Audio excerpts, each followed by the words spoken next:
Anda kembali bersama kami di Forum Christian. Bang Ijul, kalau Kompolnas teriak-teriak ini kita terbatas sekali kewenangannya. Komnas HAM kita ya terbatas di ranah hak asasi manusia. Adakah pelanggaran hak asasi manusia? Anda menyebut perlu ada revisi undang-undang kepolisian menurut Anda. Tapi kenapa 20 tahun tidak ada revisi, tidak ada yang mewacanakan itu? Apakah tidak ada political will dari DPR atau ada penyebab lain menurut Anda? Nah, jadi ini yang sering kita katakan gitu, ada seolah-olah yang menginginkan status quo ini dipertahankan. Siapa mereka? Ya utamanya dari internal Polri. Karena yang membutuhkan perbaikan, yang membutuhkan save Polri, pembenahan itu harusnya Polri sendiri. Jadi ketika dia tidak mendorong, ketika dia tidak meminta kepada DPR dan Presiden, tolong dong revisi undang-undang saya supaya saya bisa memperlebar sayap ke persoalan kejahatan cyber dan hybrid, supaya saya bisa memperkuat konteks hak asasi manusia, supaya saya bisa mendorong penguatan etika dan profesionalitas. Itu harus dari Polri datangnya. Jadi ketika itu tidak datang, artinya dengan kata lain ya dia mempertahankan status quo ini. Nah, itulah kenapa sampai hari ini Kompolnas hadir kalau ada tragedi saja, dan itu pun yang didorong-dorong ke hadapan publik dan kemudian dikeroyok publik kalau salah-salah Anda sedikit. melihat by design memang Kompolnas diletakkan paling depan sehingga kemudian kenapa? Karena dari kasus ini kita melihat kredibilitas, kepercayaan publik kepada Polri ketika pengumuman versi rekayasa itu menjadi hancur. Jadi perlu figur lain. Figur lain yang lebih dipercaya siapa? Yang eksternal. Nomor satu adalah kemudian Kompolnas. Yang kemudian bisa berkorelasi secara langsung karena ada Pak Mahfud. Ada Menko Polhukam di sana. Jadi udah pasti dia yang disorong-sorong duluan tuh. Oke.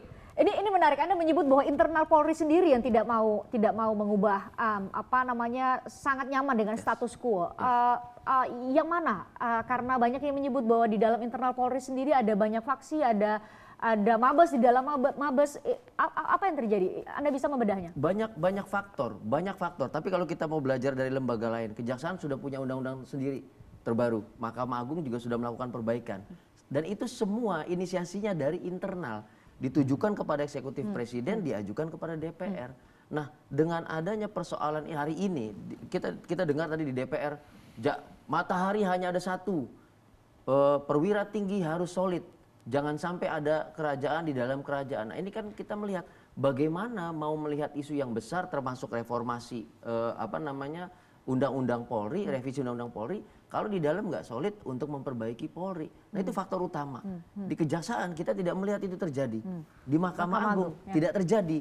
Mulus revisi undang-undangnya dan sudah terjadi modernisasi di berbagai macam hal, termasuk soal hybrid, soal cyber, soal pengawasan dan yang lain. Nah, ini yang tidak kita temukan di internal Polri. Jadi hari ini sama kayak 20 tahun yang lalu tanpa ada perubahan sama sekali dari segi regulasi dan juga peran.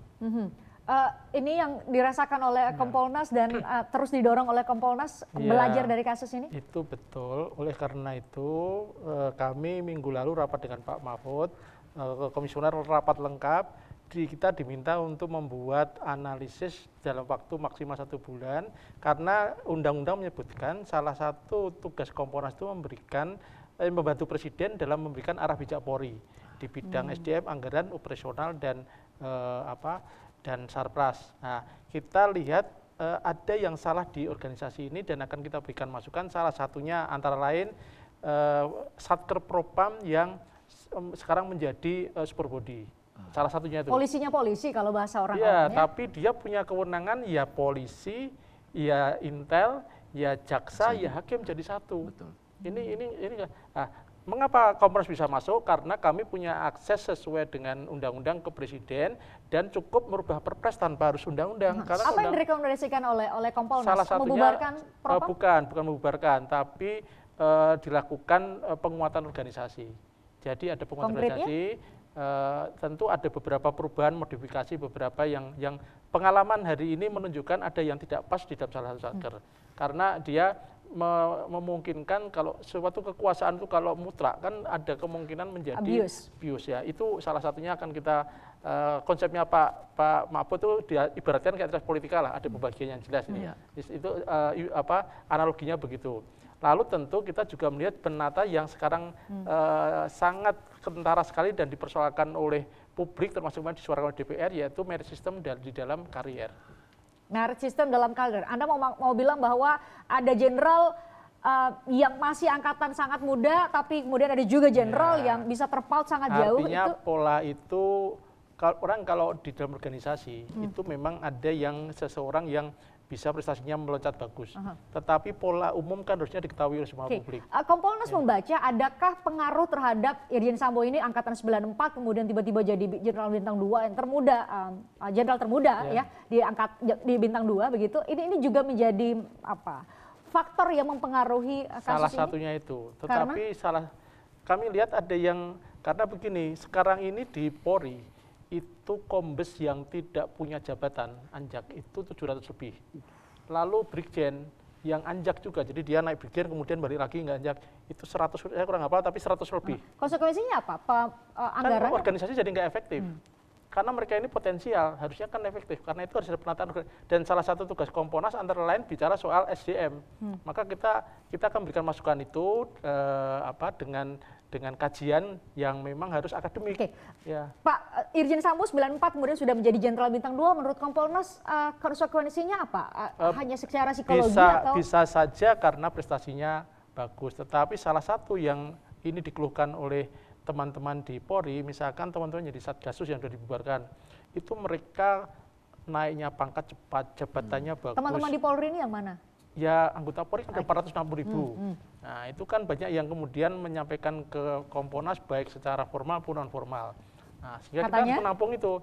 Salah satunya kecemburuan dalam tanda petik terhadap mereka yang menjadi anggota Satgasus. Mereka sekolahnya cepat, mereka naik pangkatnya cepat, jabatnya bagus-bagus. Ini kan menimbulkan kecemburuan. Tetapi kalau merit system berjalan dengan bagus, tidak akan cemburu. Karena katakanlah Satgas ini dibikin dalam rangka waktu itu kan untuk akselerasi tugas-tugas Polri, terutama yang menjadi atensi pimpinan. Ya kalau diisi orang-orang yang bagus, tetapi ketika masuknya dengan seleksi yang bagus nggak ada masalah. Oke, itu satu hal Pak Wahyu. Tapi jadi pertanyaan berikutnya adalah ketika terjadi kasus ini, Pak Sambo posisinya adalah banyak orang cemburu yang Anda sebutkan tadi karena cepat sekali naiknya, cepat sekali melejitnya. Bagaimana Kompolnas bisa menjamin, turut mengawasi rasa cemburu dari orang-orang, oknum-oknum ini tidak turut mempengaruhi dalam proses kasus ini?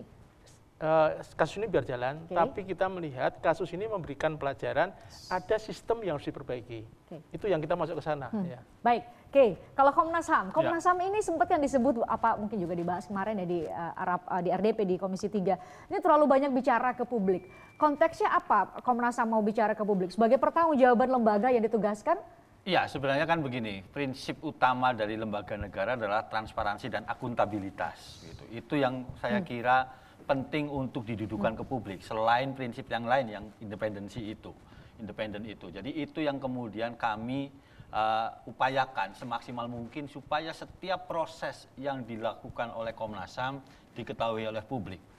Kami juga membatasi tidak sampai pada materi, tetapi hanya proses-prosesnya. Misalnya hari ini kami meriksa siapa, apa saja yang kami tanyakan, tetapi hasilnya tentu saja tidak harus kami sampaikan sehingga publik tahu apa saja yang progresnya itu yang pertama. Yang kedua juga begini, Komnas HAM ini kan juga bagaimanapun juga Komnas HAM ini akreditasinya A loh, di seluruh dunia.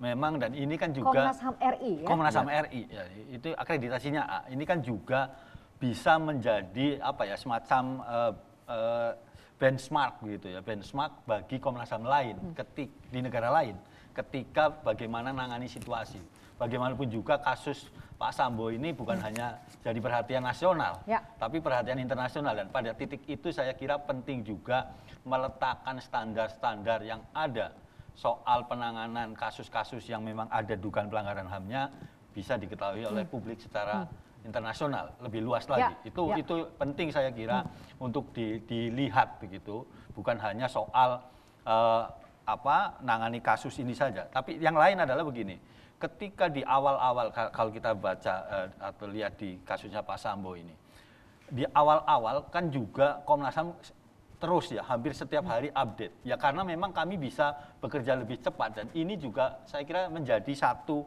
pemicu untuk tim sus kemudian dari penyidik internal lebih cepat lagi ya harus lebih cepat dan sampai akhirnya sekarang jadi lebih transparan dari sisi kronologinya seperti itu dan saya kira itu yang penting bagi Komnas HAM untuk terus memposisikan sebagai lembaga pengawas eksternal dan sifatnya independen. Sambo Gate menjadi bola liar kemana-mana sampai kemarin keluar juga di Komisi 3 ada wacana untuk meminta Kapolri mundur.